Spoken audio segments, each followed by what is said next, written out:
Hello everyone, আমি শুভ। আমার প্রথম ব্লগে তোমাদেরকে স্বাগত জানাই। আশা করছি তোমরা সকলে খুব ভালো আছো। আমার এই ব্লগটা বেসিক্যালি কী নিয়ে সেটা তোমরা থাম্বনেল দেখে বুঝতে পেরেছো কি না জানি না ঠিক। তো অনেকেই হয়তো বুঝতে পারবে যারা এই কমিউনিটির মধ্যে থেকে বিলং করো। আর বুঝতে না পারলেও কোনো অসুবিধা নেই, আমি তোমাদেরকে সবটা বুঝিয়ে বলবো। তো সেদিন আমি চলে গিয়েছিলাম মশাগ্রাম। সেদিন বলতে অনেক দিনই আগে, যেহেতু এই অনুষ্ঠানটা ফাল্গুন চৈত্র মাস করে হয়, তো তখনকার ভিডিও এটা শ্যুট করা। আর ফোনেতে অনেক দিন ধরে থেকে থেকে ফোনের মেমোরি ফুল হয়ে যাচ্ছিলো, তো ভাবলাম চলো তোমাদের জন্য একটা পুরো ভিডিও দিয়ে দেওয়া যাক। কারণ শর্টস ভিডিও তো তোমরা ইনস্টাগ্রাম, ফেসবুক সব জায়গাতে, ইউটিউব সব জায়গাতে দেখেছো। তো এবার ইউটিউবেও একটা বড় ভিডিও দেওয়া যাক। সেদিন মামার বাড়িতে যখন ঘুম থেকে উঠলাম সকালবেলা, তখন আমাদেরকে বললো যে যা তোরা মোড়ক নিয়ে আসবে যা। তো একটা বাড়িতে বলে রেখেছিল, আর এই পুজোর জন্য মোড়ক লাগবে। সেটা কী জন্য লাগবে সেটা তোমরা ভিডিওতে পরে দেখতে পাবে। তো আমরা সেই কথা অনুযায়ী আমরা সকালবেলা চলে গেলাম মোড়ক আনতে একজনের বাড়িতে। তো তারা মোড়ক ধরে রেখেছিল, আর সেখানে গিয়ে দেখলাম বাড়িগুলো না অসম্ভব সুন্দর ডিজাইন করা। তো ওখান থেকে মোড়ক নিয়ে চলে আসার পর দেখলাম এখানে সকলে মিলে পুজোর প্রস্তুতি শুরু করেছে, নাচ গান সব কিছুই হচ্ছে। আমরাও সেখানে দাঁড়িয়ে দাঁড়িয়ে দেখতে লাগলাম। আর এখানে কি একটা জিনিস দেখলাম, সকলে একই রঙের, মেয়েরা শাড়ি পরে আছে, ছেলেরা একই রকমের ধুতি পরে আছে, অসম্ভব সুন্দর দেখতে লাগছিল। আর আমি যেহেতু এই অনুষ্ঠানটা আগে কোনো দিনও দেখিনি, আমার বিশেষ করে আরও ভালো লাগছিল। আগে দেখিনি ইন দ্য সেন্স, আগে অন্য কোথাও দেখেছি, হয়তো গেছি দেখেছি চলে এসেছি, কিন্তু এটা যেহেতু 3 দিন ধরে হয়, প্রথম থেকে শেষ পর্যন্ত সব কিছুর খুঁটিনাটি আমি এটা প্রথমবার এক্সপিরিয়েন্স করলাম। সেই অর্থে আমার একটু বেশিই ভালো লাগছিল। আর এখানে দেখতে পাচ্ছ মহিলারা কী সুন্দর একই কালারের শাড়ি পরে আছে, যেটা আমার দেখতে খুবই ভালো লাগছিল।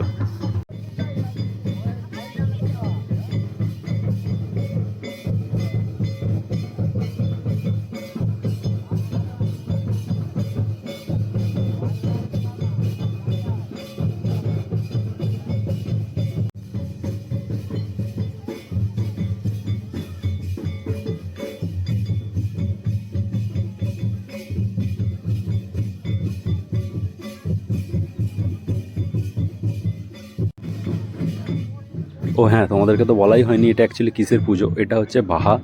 বাহা হয় বেসিক্যালি হচ্ছে কি, যখন গাছেতে নতুন কচি পাতা বা কুঁড়ি আসে, ধরো ওই ফাল্গুন চৈত্র মাস করে, তখন প্রকৃতিকে ওয়েলকাম করার জন্য বাহা পুজো করা হয়। একটা শাল গাছ পুঁতে সেটাকে পুজো করা হয়। মোট কথা বলতে গেলে প্রকৃতিকে ওয়েলকাম করা হয় ফাল্গুন চৈত্র মাস করে, তো প্রকৃতির পুজো করা হয়। তো 3 দিনের এই অনুষ্ঠান একই ভিডিওতে তো আনা সম্ভব নয়, তোমাদের জন্য আমি পার্ট পার্ট করে ভিডিওটা আনবো। তোমরা ভিডিওটা দেখতে থাকো আর পরের ভিডিওগুলোও দেখো। আর ভালো লাগলে লাইক, কমেন্ট, শেয়ার আর সাবস্ক্রাইব করে দিও।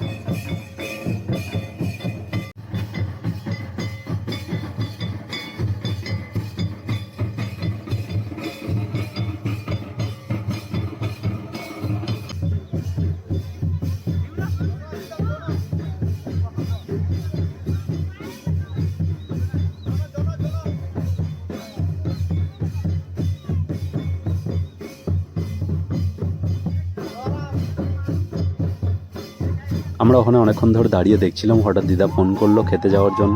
তো খেতে এসে দেখলাম দাদু এখানে বাঁশি হাতে নিয়ে বসেছে, আর অসম্ভব সুন্দর সুর তুলছিল বাঁশিতে। তোমরা ভিডিওটা দেখো, তোমরা জানিও কিন্তু কমেন্টে যে বাঁশি বাজানোর সুরটা কেমন ছিল।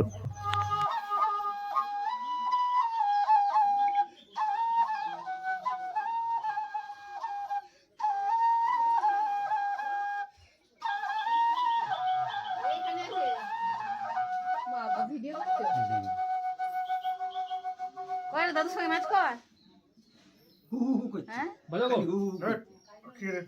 দুজনে বাজাও, তুমি এটা নাও।